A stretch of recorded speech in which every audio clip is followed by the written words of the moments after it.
Preaching on human brokenness should be an urgent preaching priority, now more than ever. The fact that there is something seriously wrong about our world is generally uncontested these days. Even a few decades ago, you would have to have argued this point. People thought everything was going well, that science and good governance would bring about all the well-being that we needed. Nowadays, though, with massive social fragmentation, widespread loneliness, the mental health crisis among the young, and the general loss of meaning and purpose, we are a generation that is floundering. And I think all of this is plain to see, and it's widely acknowledged. Yet when people try to understand all of this breakdown, it often degenerates into blaming. In other words, the fault lies with the other party, whoever we define as the other party, or the fault lies with the system, whatever that means. The system is broken and needs to be fixed or abolished altogether even. This is a mood of our era, and it's easy to get sucked into this current of blame and resentment that seems all around us. I think the one thing that can stop us in our tracks is the gospel. The gospel comes and convicts us all. Jesus, from the cross, addresses all of humanity as sinners. Jesus is on the cross bleeding for human sin, for your sin, and for my sin. That's what it took. So yes, there's evil out there, injustice out there, but the root of the problem is the sin within. At the root of it all is the rotten and corrupt human heart. My experience is that when people, churched or not, really hear this, there's a recognition, a sense of things snapping into place. The biblical doctrine of human fallenness has explanatory power that far surpasses the usual social analysis. We see past the blame and get at the core of the issue, the corruption in all of our hearts.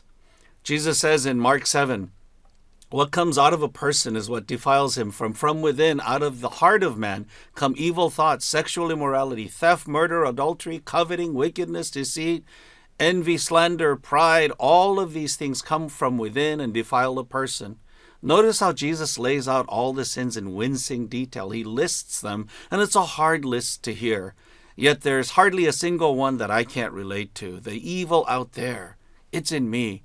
We need to preach this, not as dry doctrine, but as experienced reality. The descriptions need to be psychologically vivid. The internal reality of sin needs to be named and exposed. We need to say things like, there's rage inside of us, enough to kill, greed and lust enough to devour the world. There are dark forces within us that we keep a lid on only with great effort. We envy our best friends and resent the successes of our own siblings. We consistently end up wounding the very people we say we love. We exaggerate our virtues and minimize our faults. We're vengeful, vindictive, petty, and unforgiving. We pout and sulk when we don't get our way. We are proud and always have to be right. We're hypercritical and fault-finding. We're selfish and narcissistic to the core. But when we get this right, people will recognize themselves in the portrait of human fallenness. We need to point out that sin is at the core of all of our pain. Sin is at the center of every broken marriage, every estranged relationship, every child traumatized for life. And it's right here in my heart, in spades. We are all sinful. This is not an easy message, especially given our natural defensiveness and our therapeutic culture that is allergic to negative feelings. But it's the message our generation needs to hear, and I would argue they're ready to hear.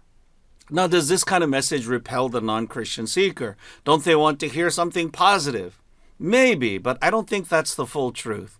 Not in the face of today's darkening world. If we're sanguine all the time and full of easy positivity, it will come across as shallow, like the preacher is the only one who hasn't gotten the memo. I think preaching on human sin can be very evangelistically effective. Finally, it makes sense. It explains our world. It explains my troubles. And it shifts our focus away from dividing ourselves from others and recrimination and blame, and invites us to be honest about who we are and to take off the mask and admit our sinfulness. And when we do so, the good news becomes truly good news, that despite our sins, God has made a way for us in Jesus to be forgiven and redeemed. One thing to note, though, there's often a fear of legalism when we think about preaching against sin.